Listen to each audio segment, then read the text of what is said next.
নিয়ে বলছে কি তাড়াতাড়ি বাসায় আসবে, এটা বললে বের হয়েছে আর আসতে পারে নাই। কীভাবে পাথর দিয়ে রাস্তার ভিতরে কীভাবে মারছে একটা মানুষকে কীভাবে মারে এভাবে পাথর দিয়ে।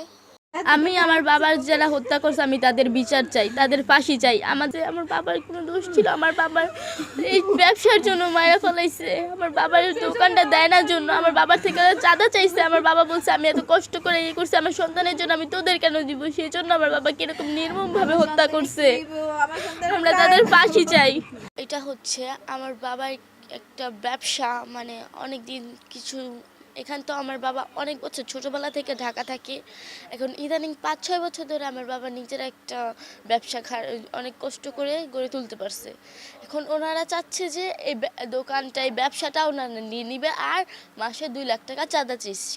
আর আমার বাবা বলছে যে আমি এত কষ্ট করে এইসব করছি আমার সন্তানের জন্য, আমি তো ওদের কেন দিব? সেই জন্য ওরা আমার বাবাকে হুমকি দিছে। আমার বাবা ভয় পায়। 2 বোন 1 ভাই।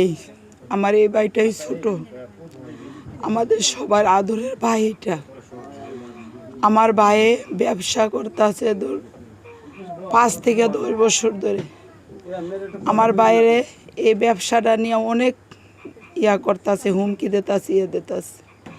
আমার বাইরে বলতেছে যে 2 লাখ টাকা মাসে চাঁদা দেব, আর এই ব্যবসাটা হেরা নিব হেরার আন্ডারে। আমার ভাই বলছে না, আমার অনেক কষ্ট, অনেক আমার ছেলে মেয়ের জন্য পরিশ্রমের অনেক, আমি এই ব্যবসা তোমাকে দেব না। 2 লাখ টাকা আমি কেন দিতে যাব চাঁদা? আমি অনেক কষ্ট করে আমি টাকা রুজি করি। তারা বলছে না, তোর চাঁদা দিতে হবে। তারপরে আমার ভাইয়ের দিচ্ছে না দেখে আমার ভাইয়ের দোকানে তালা লাগায় পরে আমার বাইরে একটা লোকে ডাক দিয়ে আনে তালা খুলবার জন্য। তখন আমার বাইরে তালা খোলার পরে আমার বাইরে এখান থেকে মারতে মিটপুর 3 নম্বর ঘেড়ে নিয়ে মাইরা তারপরে ছাইরা দেয়। তারপরে আমার ভাইয়ে আসতে পারে না।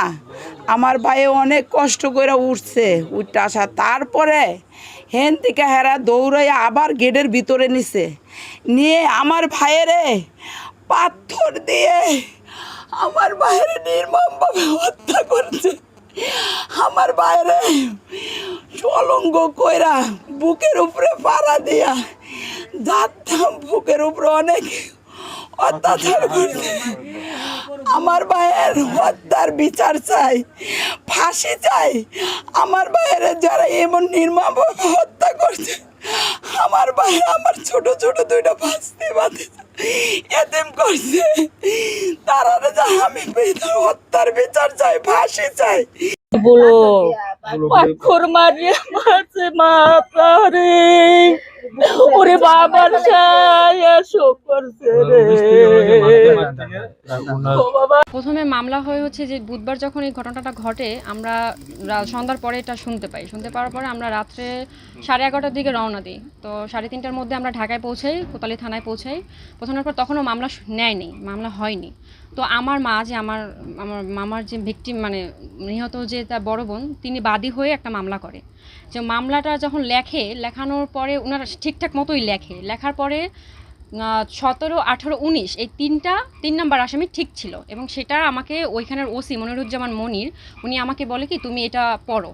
তো আমাকে বলতেছে, একটা কলম দিছে হাতে, বলছে যে তুমি যখন যেখানে মানে গ্যাপ যেটা লাগবে, এখানে তোমার একটা মনে হচ্ছে তথ্য লাগবে, তুমি নিজে থেকে এখানে লিখবে, তারপর আমরা সেটা সংশোধন করব। তো আমি ওটা কি করছি, আমি একটু এখানে চালাকি করছি যে আমি ওই কপিটারে আমার এই ফোনে ক্যাপচার করছি। তো করার পরে আমি এটা পড়ার পরে তো এখানে বলছি, আমি এবার তাকে প্রশ্ন করছি যে ওই যখন আমার মামাকে মারা হয়েছে তখন তো অস্ত্র ছিল প্রত্যেকের হাতে, এবং অস্ত্র দিয়েও আমার মামাকে আঘাত করা হয়েছে, সেটা কেন লিখলেন না আপনারা, এখানে কেন উল্লেখ করলেন না? তো বলছে যে ঠিক আছে, আমরা আবার এটাকে আবার এটা করবো, মানে সংশোধন করার কথা বলার পরে আমি বলছি আচ্ছা ঠিক আছে তাহলে করেন। তো এটা কি করছে, ওনারা আগেই ওটা সংশোধন করে রাখছিল, মানে ওনাদের নিজেদের মতো। তো আমার মা যে প্রথম যে কপিটা ছিল ওইটা তার সিগনেচার দিতে হতো, যেহেতু বাদী সে, তো সিগনেচারটা ওইটা ওইটা না নিয়ে এসে তারা যে নিজেদের মতো যে সাজানো হয়েছে, ওই 3টা আসামি মানে ওই যে 17, 18, 19 নাম্বার যে আসামি, প্রথম যে কপিটা ছিল ওটা ঠিকঠাক ছিল, দ্বিতীয়বার যেটা কপি করা হয়েছে, দ্বিতীয়বার যেটা রেডি করা হয়েছে, ওটা 3টা আসামির নাম কেটে দেওয়া হয়েছে এবং অন্য যারা এটার সাথে সম্পৃক্তই না তাদের নাম এটা জড়ানো হয়েছে। আর আমার মায়ের ওইখানে আমার মা না বুঝে ওখানে সিগনেচারটা করে এবং যারা মূল হোতা মানে মূল আসামি যারা এই ঘটনার সাথে যারা সম্পৃক্ত আছে একদম সরাসরি, তাদেরকে না দিয়ে যারা জানেই না কিছু তাদেরকে এটা দেওয়া হয়েছে। হ্যাঁ, এবং মামলাটা অনেক হালকা করানোর চেষ্টা হচ্ছে। এই জন্য আমার মা আজকে ঢাকায়, উনি বাদী এবং মামলা নিতে চাচ্ছিল না। পরে আমার মা বাদী, উনি আজকে সকালে ঢাকায় চলে গেছে এই মামলার কারণে, যে অনেক ঝামেলা করতেছে ওনারা, যে আপনার 54 মামলা হয়ে মানে হ্যাঁ 54 নাকি মামলা হয়ে যাবে, তো আসামি ছাড়া পেয়ে যাবে, চালান করে দিবে, আসামি ছাড়া পেয়ে যাবে, এই বিভিন্ন রকমের কথা শুরু করছে। মানে তারা মূলত আমি জানি না কি জন্য বলতেছে। মামলাটা দায়ের করা হয়েছে কখন? এটা হয়েছে আপনার 4টার দিকে, মানে বুধবার ভোর 4টার দিকে, হ্যাঁ এটা টাইপিং করা হয়েছে। এবং পরের দিন মানে বৃহস্পতিবার দুপুর 11:30টার সময় এই মানে কপিটা আমাকে দেওয়া হয়। আমি ওটা 11:30টার সময় আমার ফোনে এটা ক্যাপচার করার পরে ওরা তারা 1 ঘন্টা টাইম নেয়, মানে ওনারা আমাদের সবাইকে বের করে দিচ্ছে, আমার মাকে একলা রাখছে তাদের রুমে। ওসি সাহেব যে মনিরুজ্জামান মনির, ওনার রুমে আরেকজন ঊর্ধ্বতন কর্মকর্তা ছিল, মানে ওনাদের বড় লেভেলের একজন ছিল, উনি আমার মাকে একলাই রুমে রাখার পরে ওনারা আমার মাকে কি বলছে জানি না, কিন্তু আমার মা তো ভাবছে যে প্রথম তো আমি তো ওটা চেক করছি, আমার উপর ভরসা যে চেক করছি, আমিও তো ঠিকঠাক মতো চেক করছি। পরে বলছে যে হ্যাঁ এটা ঠিক আছে, শুধু এখানে অস্ত্রের নামটা লেখা হয়নি, অস্ত্রের যে ঘটনাটা লেখা হয়নি। পরে বলছে আচ্ছা ওটা আমরা সংশোধন করে দিচ্ছি, কিন্তু ওনারা কিছুই সংশোধন করেনি, উল্টে তাদের নিজেদের মতো বক্তব্য দিয়ে ওইটা তারা আমার মায়ের হাত থেকে সিগনেচার রাখছে। আমি এই যে মারা গেছে সোহাগের মামা এখন আমি বলতে চাই যে ওরা যারা মারছে, ওর তো আসলে অরিজিনালি কোনো থাকার কোনো স্থান ছিল না, আর বাবার কোনো বাড়িঘর নাই, ও ছোটো থেকে আমার এখানেই থাকতো, আমরা পালতাম। আর মা কিছুদিন মানে 4-5 বছর আগে মা মারা গেছে, হ্যাঁ, আর মা মারা যাওয়ার পর আমরা এখানে দাফন দিছি। ও আর কি বলছিল এক সময় যে আমি মারা গেলে আমার লাশটা এখানে রাখেন।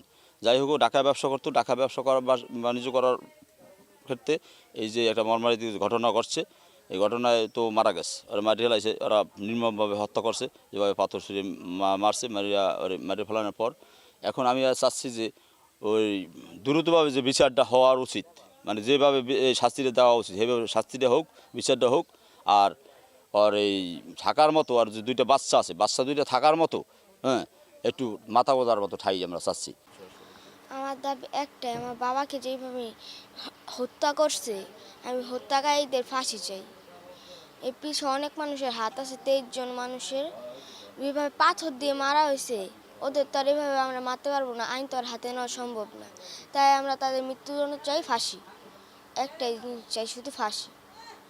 আইনের কাছে এটা আমাদের রিকোয়েস্ট থাকবে যে যারা আমার বাবাকে হত্যা করছে তাদের যদি ফাঁসি দেয়। দেশবাসী, এই যে মর্মান্তিক নিহতের কথা আপনারা দেখেছেন, আসলে যেটা ভাষায় বর্ণনা করার মতো কোনো কিছু নেই। আরও মর্মান্তিক হচ্ছে এই লোকের নিজস্ব কোনো বাড়িঘর নেই, উনি নানা বাড়িতে থাকতেন। যে নিহত হয়েছেন তার একটা ছেলে একটা মেয়ে এখন কোথায় আশ্রয় নেবে? ছোট্ট ব্যবসা করতেন, মোটামুটি স্বাবলম্বী হয়ে উঠেছিলেন। তো আমরা এই ঘটনার জন্য ইসলামী আন্দোলন বাংলাদেশ সর্বোচ্চ শাস্তি দাবি করছে এবং এই শাস্তিগুলো প্রকাশ্য হওয়া উচিত, রাস্তায় সবার সামনে, যেন মানুষ এদের শিক্ষা নেয়। বরগুনার আগে তোফাজ্জল নিহত হয়েছে, একটার পর একটা নিহত হয়েই যাচ্ছে। আমরা একদিন মিছিল মিটিং করে শেষ হয়ে যাই, কিন্তু এদের বিচারে আসলে আমরা কিছু দেখতে পাচ্ছি না। এজন্য আমরা চাই এই ঘটনার সুষ্ঠু তদন্ত করে যারা ভুক্তভোগী প্রত্যেককে, এবং যে দলের সাথে যুক্ত সে দলের আমরা বিচার চাই, দলেরও কঠিন বিচার চাই। যদি আওয়ামী লীগের বিচার হতে পারে অপরাধের কারণে, তাহলে যে দলই করেছে সেই দল নিষিদ্ধ চাই বাংলাদেশে আমরা। আর চাঁদাবাজি বন্ধ চাই। ইসলামী আন্দোলন বাংলাদেশ আমরা মিছিল, আজকে বিক্ষোভ মিছিল রয়েছে, আমরা এর বিরুদ্ধে বিচার হওয়ার আগ পর্যন্ত লাগাতার প্রোগ্রাম চালিয়ে যাব ইনশাআল্লাহ। এবং আমরা চাই যে এই পরিবারটির মাথা গোঁজা জানার ব্যবস্থা হয়, আমরা সেই চেষ্টা করছি। আমি জেলা প্রশাসক মহোদয় সহ সবাইকে বলবো জানাবো যে এই পরিবারটির জন্য একটা আশ্রয়ের জায়গা, 2টা ছেলে, একটা মেয়ে এতিম হয়েছে, ওদের থাকার মতো কোনো জায়গা নেই, ওদের যেন একটু থাকার মতো মাথা গোঁজার মতো ঠাঁই করে দেয়। যারা বরগুনা সচ্ছল তারা যেন সেই কাজটা সবাই করে। আল্লাহ তৌফিক দান।